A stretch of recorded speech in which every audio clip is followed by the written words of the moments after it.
Bismillahirrahmanirrahim. Assalamualaikum warahmatullahi wabarakatuh. Selamat datang dan selamat bergabung kepada rekan-rekan mahasiswa baru di kampus Universitas Peletahan Serang, salah satu kampus yang berada di Kabupaten Serang, Provinsi Banten. Tentunya kami sangat senang dan berbangga hati karena telah dipilih dan dipercaya oleh rekan-rekan mahasiswa untuk dapat melanjutkan studinya ke jenjang yang lebih tinggi di kampus Universitas Peletahan Serang. Mohon izin di sini saya akan menjelaskan mengenai lembaga apa saja yang berada di Universitas Peletahan. Lembaga di Universitas Peletahan terdapat dua lembaga, yaitu ada lembaga LPM dan LPPM. LPM adalah Lembaga Penjaminan Mutu dan LPPM adalah Lembaga Penelitian dan Pengabdian Masyarakat. Untuk pertama saya akan menjelaskan mengenai Lembaga Penjaminan Mutu atau LPM di Universitas Peletahan. Di dalam LPM itu sendiri terdapat sistem penjaminan mutu internal atau SPMI, yaitu yang isinya di dalamnya adalah terdapat berbagai standar untuk menjamin mutu di kampus Universitas Peletahan secara internal. Di dalam LPM sendiri itu terdapat struktur organisasi, terdapat ketua, sekretaris, dan staf. LPM sendiri diketuai oleh Ibu Wiwi Eko Pertiwi, MKM. Beliau ada sebagai berprofesi sebagai dosen di program studi Kesehatan Masyarakat, Fakultas Ilmu Kesehatan. Dan sekretarisnya adalah saya sendiri, yaitu Inama Sakinah. Saya adalah dosen dari program studi Sarjana dan Pendidikan Profesi Bidan. Kemudian ada staf LPM yaitu Ibu Tika Yuliana, SKM.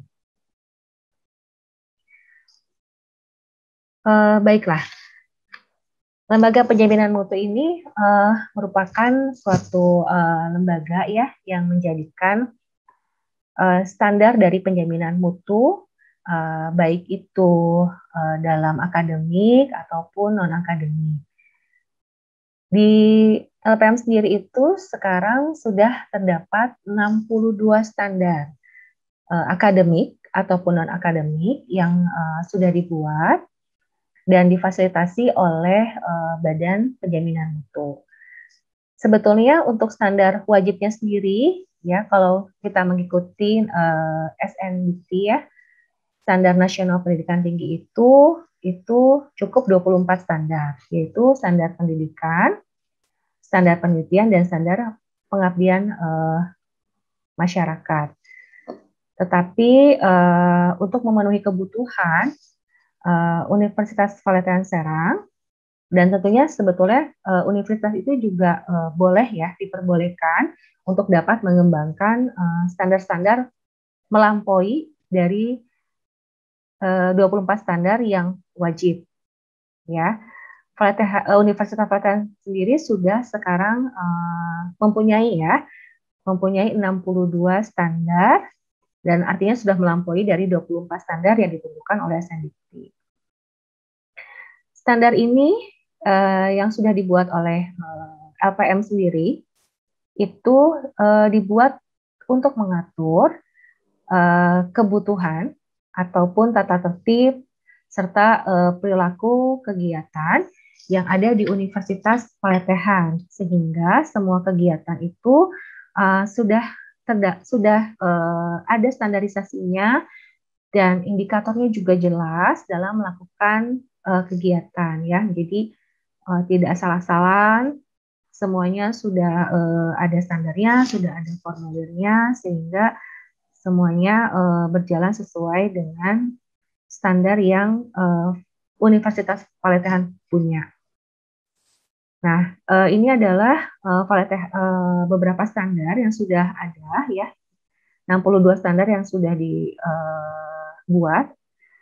Standar pendidikan, standar penelitian, standar pengabdian masyarakat, kemudian ada standar akademik, standar kemahasiswaan, standar umum dan keuangan, dan standar penjaminan mutu. Untuk pertemuan kali ini, mungkin tidak semua standar saya akan jelaskan, Tetapi ada beberapa standar yang memang harus diketahui oleh rekan-rekan mahasiswa semua ya. Salah satunya adalah standar pendidikan Universitas Valetehan. Di dalam standar pendidikan ini terdapat 8 standar, yaitu ada standar kompetensi lulusan, standar isi pembelajaran, standar proses pembelajaran, standar penilaian pembelajaran, standar dosen dan tenaga kependidikan, standar sarana dan prasarana pembelajaran, standar pengelolaan pembelajaran, kemudian standar pembiayaan pembelajaran. Dari 8 standar ini adalah standar yang mengatur dalam proses pendidikan rekan-rekan mahasiswa semua nanti ketika sudah melaksanakan pembelajaran ya. Baik, salah satunya adalah satu standar kompetensi lulusan ini di dalamnya terdapat capaian pembelajaran sesuai dengan level KKNI. Level KKNI sendiri itu disesuaikan dengan program studinya masing-masing. Artinya semua nanti yang akan diberikan itu kita selalu acuannya sudah sesuai dengan level KKNI ya. Kemudian capaian pembelajarannya mencakup ranah dari kognitif, psikomotor, dan afektif. Kemudian yang kedua ada standar isi pembelajaran, yaitu isinya mengenai kriteria minimal tingkat kedalaman dan keluasan materi pembelajaran yang dirumuskan untuk dapat mengacu pada deskripsi capaian pembelajaran lulusan dari KKNI. Jadi nanti di situ jelas apa saja yang perlu didapatkan oleh rekan-rekan mahasiswa semua, dideskripsikan di dalam level sesuai dengan level KKNI sehingga rekan-rekan mahasiswa dapat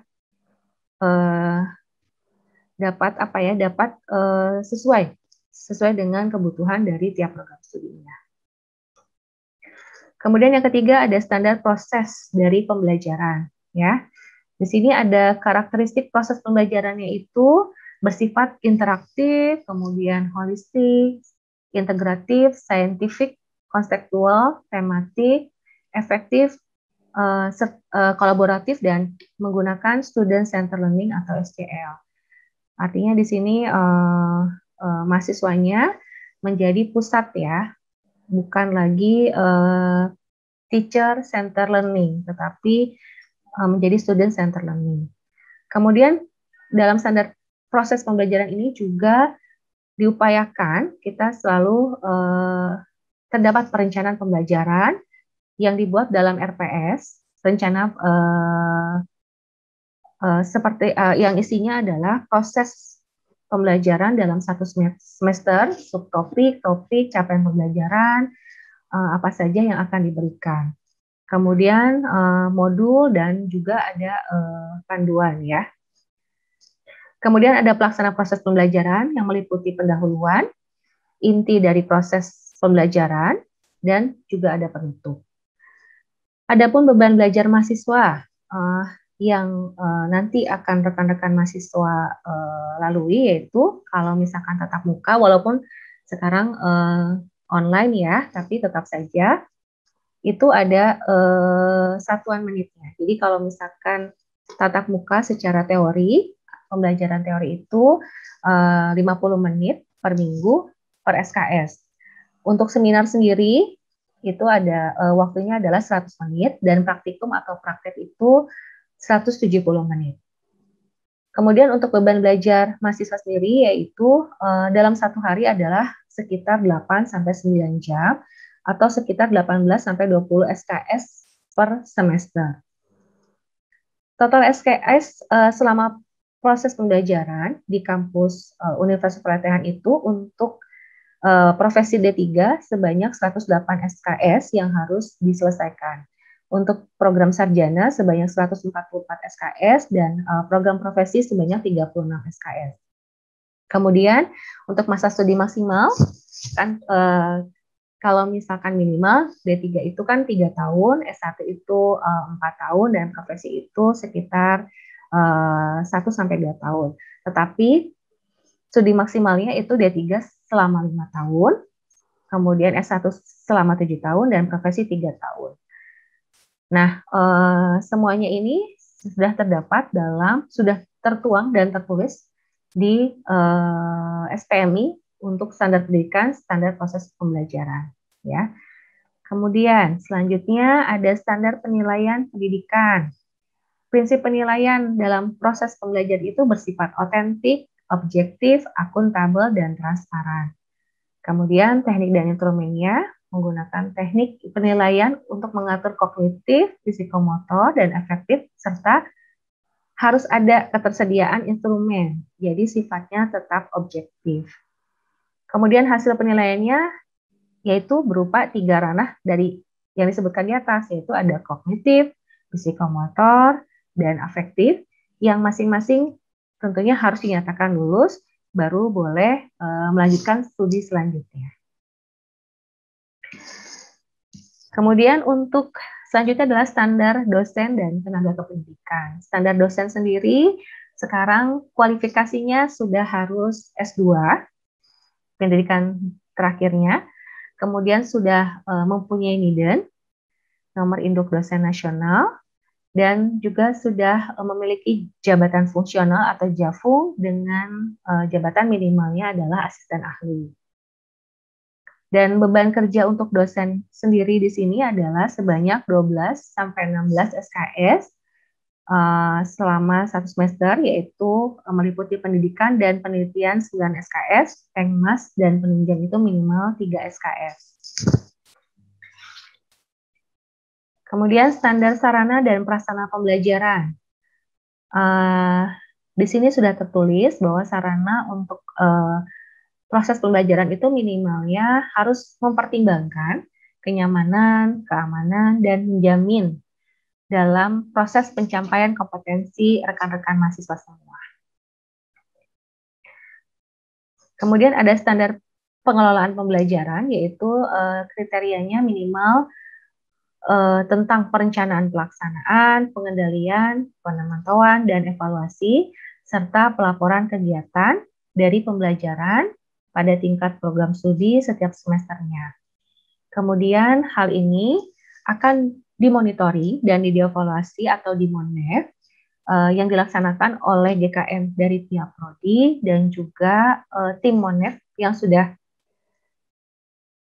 dibentuk oleh Lembaga Penjaminan Mutu Universitas Pelatihan untuk membantu memonitoring dan mengevaluasi dari dari proses pembelajaran yang sudah dilaksanakan. Bisa berupa proses belajar mengajar, persiapan belajar mengajar atau PBM, proses pembelajaran, kemudian laporan mata kuliah, kemudian proses UTS atau ujian, kemudian nanti akan dinilai, akan dievaluasi apakah prosesnya sudah sesuai standar atau belum. Baiklah, itu adalah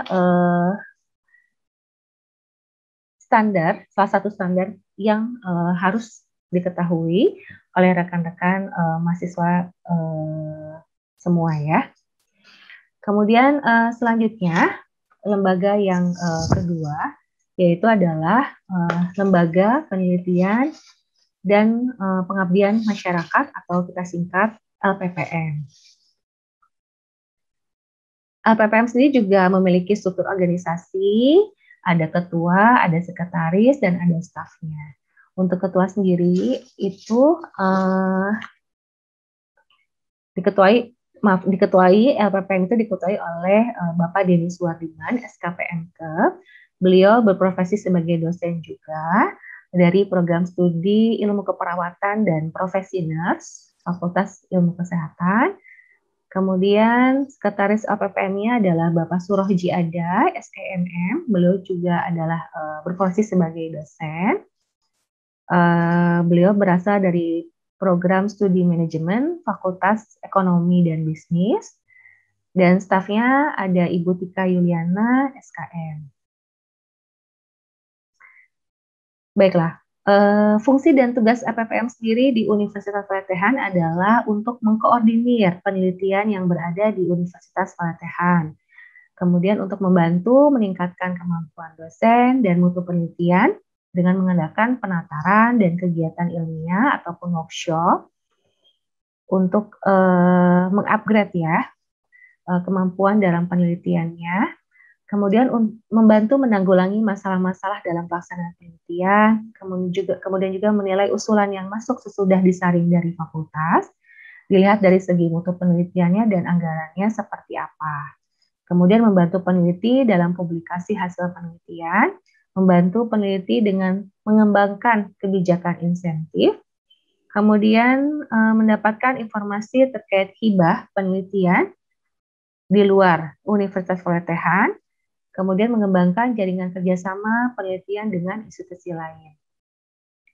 Ya, kemudian kegiatan penelitian bisa berupa penelitian dosen yang didanai oleh Universitas Pelatihan melalui LPPN dan dapat mewajibkan dosen untuk dapat melibatkan ya mahasiswa, terutama mahasiswa vokasi, sehingga rekan-rekan mahasiswa nanti ya dapat memiliki pengalaman dalam melaksanakan penelitian ataupun nanti di akhir kan akan ada tugas skripsi ya, dan itu bisa menjadi bagian dari penelitian payung dosen di program studinya masing-masing.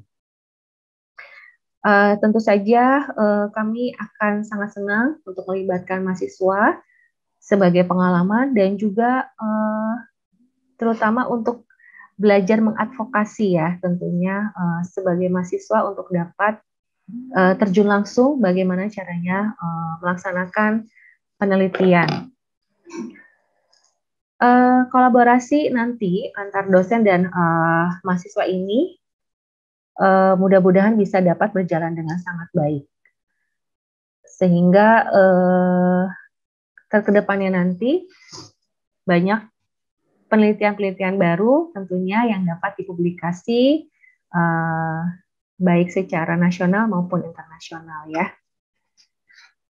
Kemudian selanjutnya, fungsi dan tugas APPM dari bidang pengabdian masyarakat yaitu untuk dapat membantu prodi dalam pelaksanaan kegiatan pengabdian masyarakat agar mendapatkan sasaran yang tepat. Mengembangkan program-program yang membantu masyarakat kurang mampu, kemudian mengembangkan kemampuan mahasiswa dan dosen dalam pembangunan masyarakat atau community development, kemudian mengembangkan kerjasama dengan masyarakat atau kelompok-kelompok tertentu di Provinsi Banten, kemudian mengembangkan program-program pelatihan dan pendidikan bagi peningkatan kapasitas masyarakat Banten. Selain tadi ya sudah disampaikan keterlibatan mahasiswa di penelitian, kami juga melibatkan bekerja sama dengan mahasiswa ya untuk dapat melaksanakan pengabdian masyarakat bersama-sama. Kegiatan keterlibatan mahasiswa dalam kegiatan pengabdian masyarakat ini juga bisa tertuang dalam kegiatan-kegiatan yang dilakukan oleh dosen.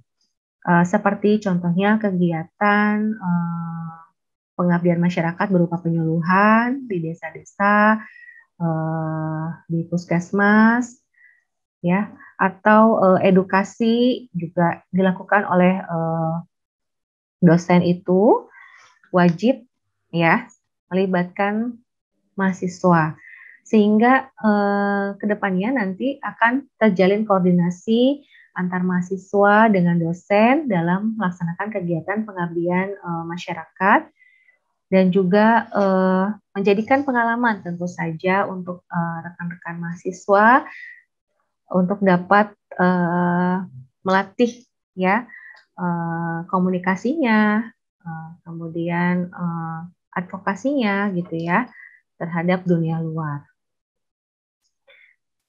Dan tentu saja kami berharap lembaga penelitian dan pengabdian masyarakat ini dapat menaungi dosen dan juga mahasiswa dalam mengembangkan potensi secara akademiknya dalam penelitian dan pengabdian masyarakat sehingga nanti ke depannya mahasiswa mempunyai banyak pengalaman yang dapat digunakan nanti kelak setelah lulus ya dari kampus Universitas Pelatihan.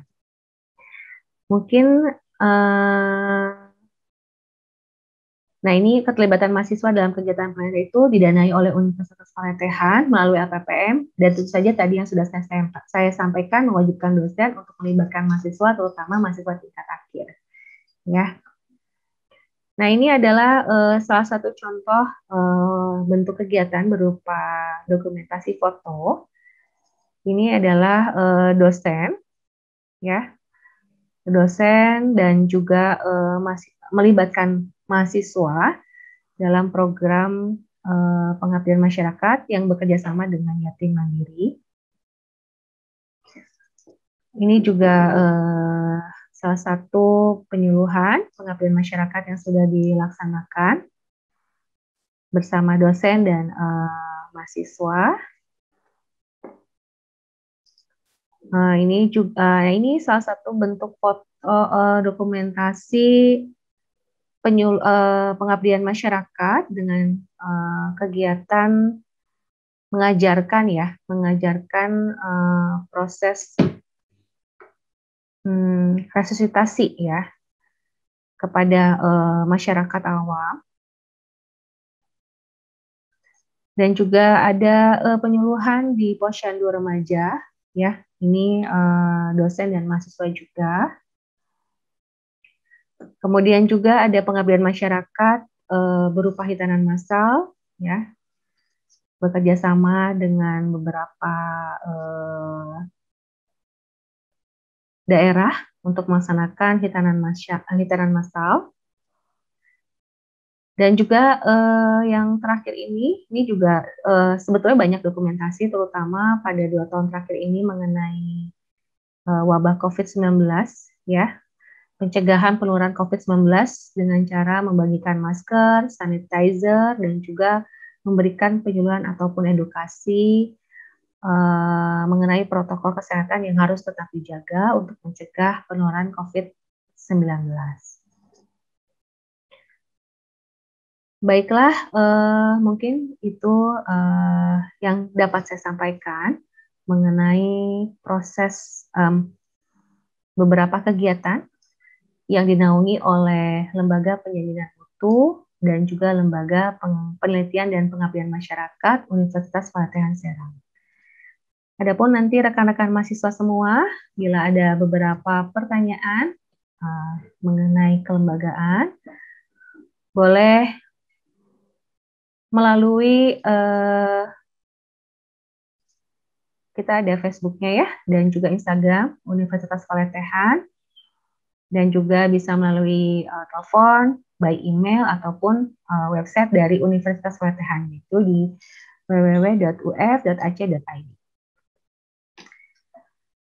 Di sini saya sedikit menuliskan beberapa kata bijak ya, carpe diem quam minimum credula postero. Artinya, petiklah hari ini dan percayalah sedikit mungkin akan hari esok. Artinya, manfaatkan hari ini sebaik mungkin, timbalah ilmu, menjadikan hari ini lebih baik, dan percaya besok akan lebih baik lagi. Terima kasih atas perhatiannya kepada rekan-rekan mahasiswa semua. Semoga apa yang saya sampaikan dapat bermanfaat dan sukses selalu. Mohon maaf sebelumnya, saya mohon pamit. Wabillahi taufiq wal hidayah. Wassalamualaikum warahmatullahi wabarakatuh.